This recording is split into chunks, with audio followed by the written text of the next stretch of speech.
Hey everyone and welcome back to the channel. We have just witnessed perhaps the greatest WrestleMania in WrestleMania history, in WWE history. What went down, especially over last night, night 2, was...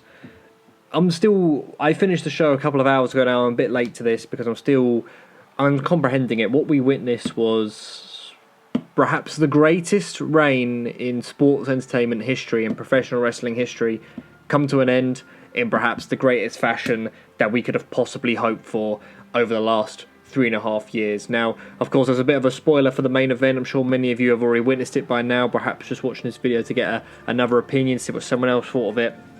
So, let's go over all the wins and losers from both nights and just have a chat and see what we all thought about it and give my thoughts and feelings on it. So starting off with night 1, my overall review of night 1 was that it was a little lackluster.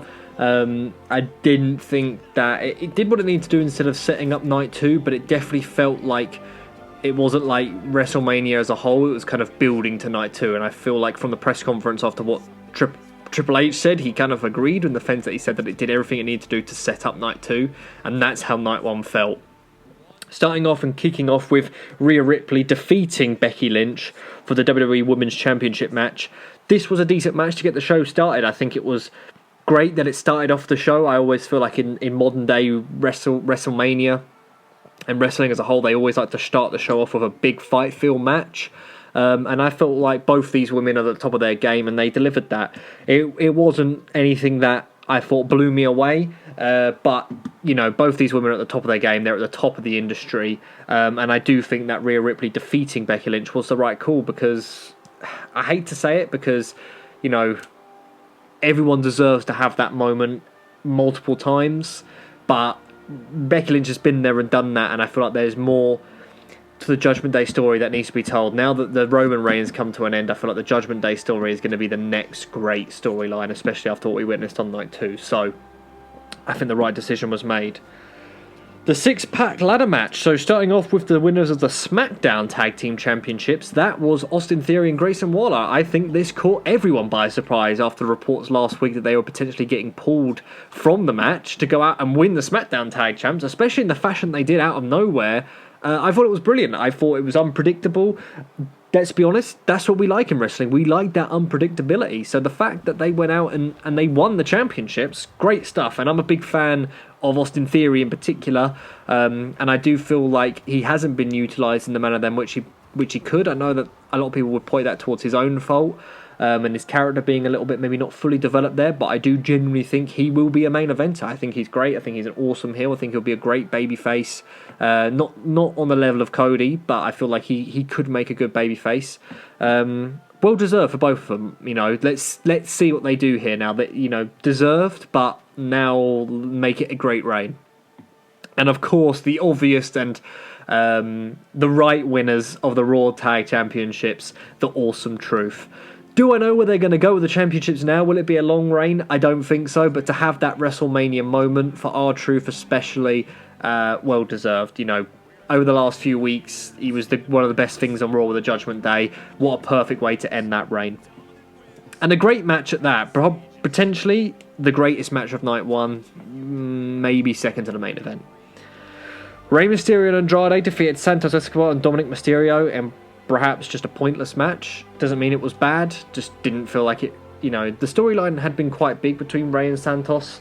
I feel like Carlito should have been the tag partner of Rey rather than Andrade, but hey ho, Andrade got a WrestleMania match.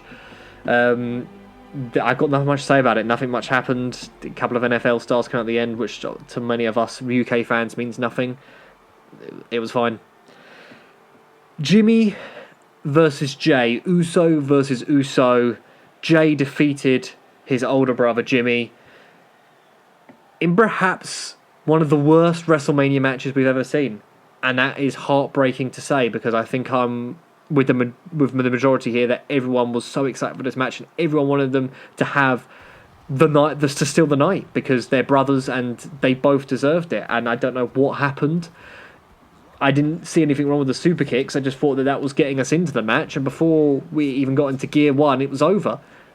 hugely disappointing. I feel bad for both of them. I don't know what went wrong. I'm sure as the days and weeks and months to come will probably shed a little bit more light on what happened in that match and why it was the way it went. But yeah, hugely disappointing. I don't think that... I mean, I suppose with the end of the Bloodline, Jay was the right call. I don't really think there was I said Jimmy. I don't think there was a right or wrong call to make. I just think the match needed to be great, and it wasn't. So, hugely disappointing there. Jade Cargill, Bianca Belair, and Naomi defeated Damage Control. A fine match. Jade Cargill looked like $1 million, despite the fact she actually hit a couple of moves. Bianca was great as always. Naomi was great. It didn't really have the big fight feel that many of the other matches had, but it was great to have it on the card to get, more women representation on WrestleMania, and the right people won. So nothing much more to say about that one. Now here's a controversial one. Sami Zayn defeats Gunther, defeated the longest reigning Intercontinental Champ of all time. Was it a great moment? Yes. Was Sami Zayn the right person to have dethrone Gunther? I don't think so. I think this match, I didn't like it. I've seen a lot of people online say it was 10 out of 10, 9 out of 10, and normally I do agree with the majority, but I thought it was stinky. I didn't like the fact that Sami Zayn took 4 power bombs and kicked out. I don't like the way that Gunther, went off the top rope twice, missed the third, a brainbuster and a kick, and got defeated after perhaps, one of the greatest Intercontinental Championship reigns ever. I think Gunther is ready to go up to the main event, and I do think that this was the WrestleMania to have him drop the belt. I just don't think Sami was the person to do it, because I think both of them are main event worthy for the world title picture. Why have them face for a mid-card title when you can have that same match with the world championship? Replay that match next year with Sami winning the world title, and suddenly that's a moment that I'm here for. And I think Chad Gable, a little bit more of a gritty match, a bit more of a back and forth, maybe the same sort of story, but Chad Gable getting that win would have been better in my opinion. Now, that doesn't mean to say that I don't like Sami Zayn. I think Sami Zayn's, I think he's fantastic. I think he's one of the best to do it. Definitely one of the best baby faces that we've got right now. And I hate to be like this, because obviously, like, for him, he's probably thinking like he does deserve it, and good for him. But yeah, it's not that I don't think he doesn't deserve it. I just think to end that reign could have been better suited to someone else, and I think Sami deserved the world title win. Of course, that world title win wasn't at this WrestleMania, and I understand there's only so many times and you can't delay things too long. But that's just my thoughts and feelings on it. If you think Sami was the right decision, you enjoyed the match, that's fantastic. But yeah, I just feel like it should have been someone else.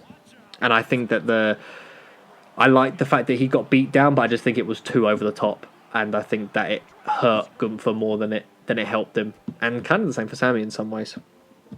And then, of course, we get onto the main event. The Rock and Roman Reigns defeated Cody Rhodes and Seth Rollins to make it Bloodline Rules in the main event of Night 2.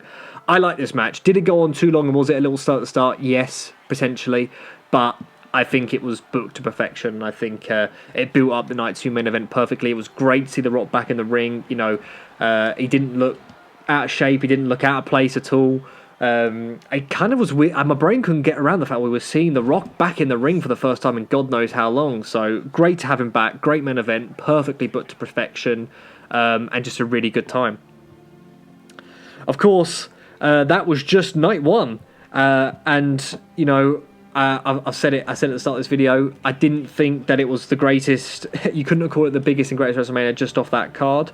Doesn't mean to say that it wasn't a great night, because I did really enjoy it. But it definitely did its job in setting up Night 2, which is where the real action happened. So let's get straight into it. Night 2 kicked off with Drew McIntyre defeating Seth Rollins in a fantastic opening match. Big fight feel, the right man run. Punk got, having Punk interfere and distracting McIntyre, and McIntyre not being able to focus on Rollins. Rollins eating Claymores. And here's the thing. I know this is what I just said about Sami and like sort of being over the top of how many finishes he ate. Seth's world champion. He has to be that hard to beat. Sami Zayn was the challenger, so I liked it in that respect. Drew texting on the phone saying that he's bored at work. Just absolutely great stuff. A great finish. And then, of course, Punk attacking Drew McIntyre and the Judgment Day music hitting and Damian Priest running to the win and pinning Drew McIntyre to become the new World Heavyweight Champion. Booked to perfection. I loved it. I'm happy that Damien Priest is the world champ. Do I feel a little bit sorry for McIntyre? Because do I think he deserved that moment? Yes, I do. But I just think it furthers his story of reaching that, finally getting that moment. And hopefully that'll be next year if he defeats Punk or however they decide to do that. But I loved it. I just think from, even though it was sad to see McIntyre lose his moment, just all 4 men that were involved in that match just booked to perfection. Fantastic way to start off night 2.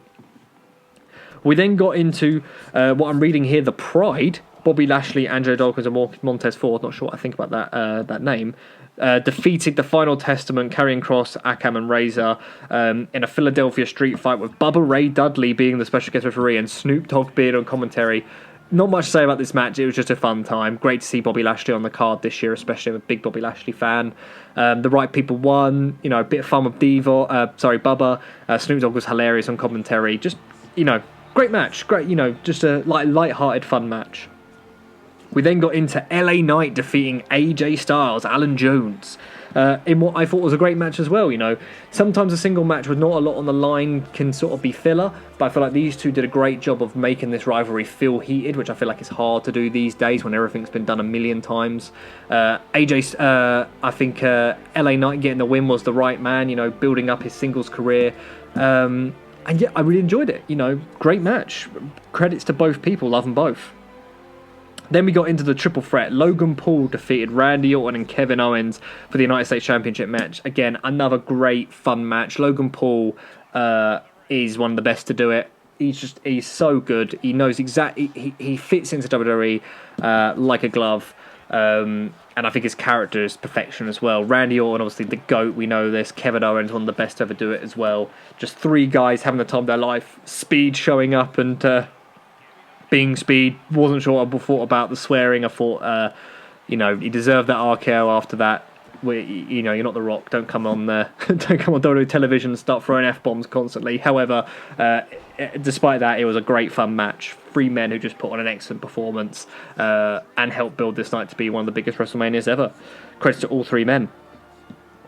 Then the penultimate fight, Bayley defeating Io Sky to become the WWE Women's Champion. Well deserved, Bayley. Did see it coming from a mile away. I didn't like Io Sky's reign. Doesn't mean I don't like Io Sky. I think she's fantastic, but it just didn't really seem to be a spotlight on any of her defences.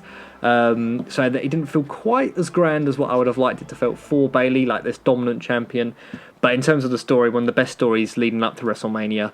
The right woman won, well deserved. Great to see Bayley get a WrestleMania moment, and I feel like both women put on a really great match. So again, credits to both women.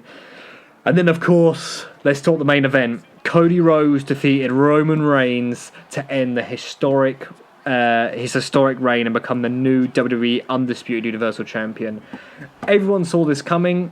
I have to admit, I'm a fan of both these men. My dog's named after Cody Rhodes.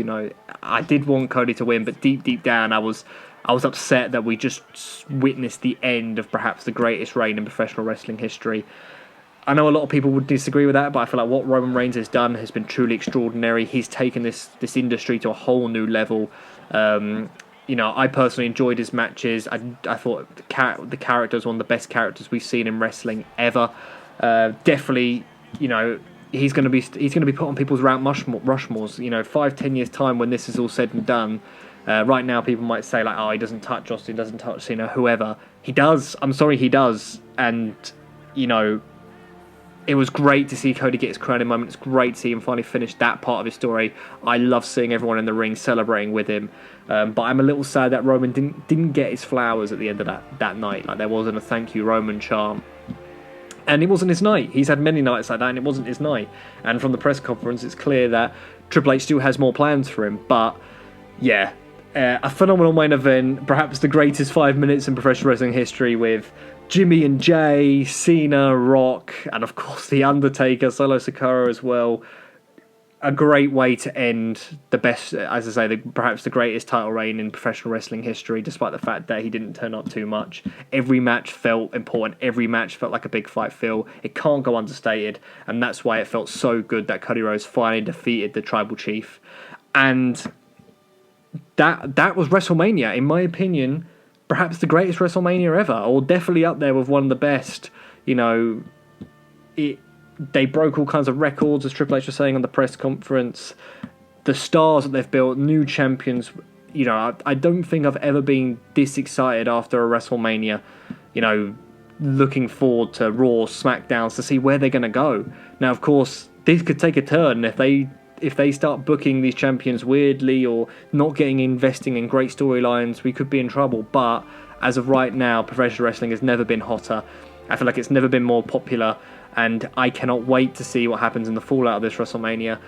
And years to come, I can't wait to see where we are at WrestleMania 41 to look back and be like, wow, what a year we've just witnessed. We've got Clash of the Castle, we got Backlash in France, we got Bash at Berlin, obviously SummerSlam, Money in the Bank, Survivor Series.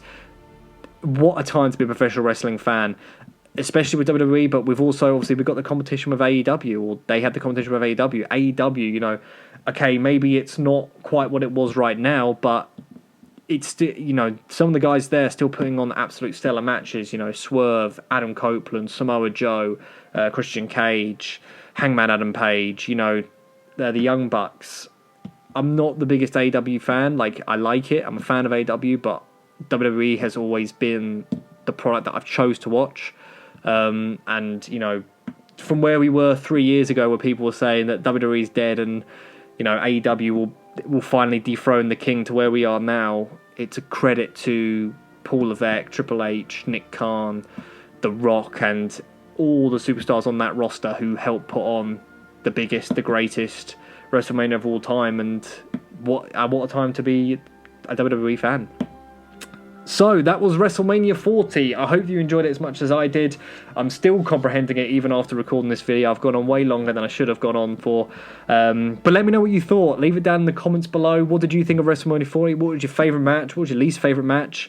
And where do you think they're going to go from here? You know, Cody's reign, he said this chapter's just closed. Roman, Cody, they ain't done yet. I'm excited to see where they go next. Ladies and gentlemen, if you did enjoy this video, please do leave a like, comment, and subscribe. Every subscriber, you know, 115 now. I hope I'm still at that number and no one's unsubbed. But it's just phenomenal. And, you know, some of the videos that are getting, you know, 50, 60, 100, 400 views, it's absolutely crazy. Yeah, I hope to build a wrestling community on YouTube of our own, to spread positivity in the wrestling community, and, you know, to talk about the things that we like, the things that we don't like, and have a great time. So, again, please do subscribe, and I will see you in the next one. See ya.